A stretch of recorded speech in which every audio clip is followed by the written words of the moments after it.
Berbagai layangan kreasi dan tradisional ramaikan ajang Sanur International Kite Festival 2018. Peserta tidak saja dari kalangan lokal namun juga internasional.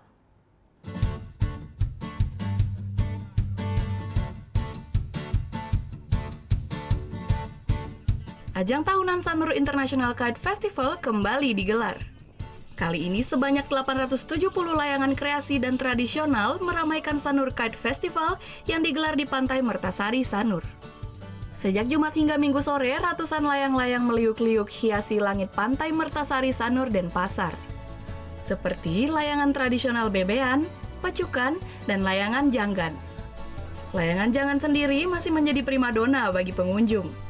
Layangan ini menggambarkan naga dengan panjang ekor mencapai puluhan meter.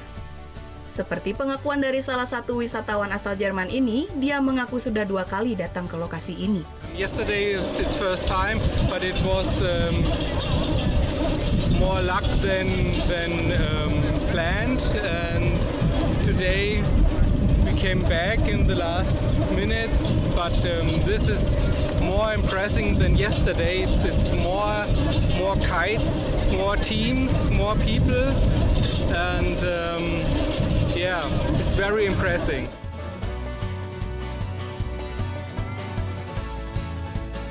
Selain layangan tradisional, gelaran ini juga diramaikan dengan berbagai layangan kreasi.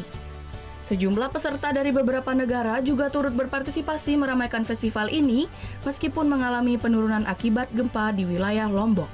Surya Sanjaya melaporkan untuk NET.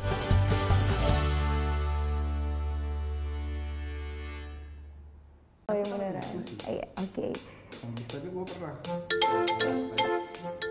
Nah, udah kan nonton beritanya? Jangan lupa di-subscribe, di-like, dan juga di-komen ya akun YouTube dari Net Bali. Terima kasih udah subscribe. Yang belum, jangan sampai lupa. Di sebelah sini nih. Tetap subscribe.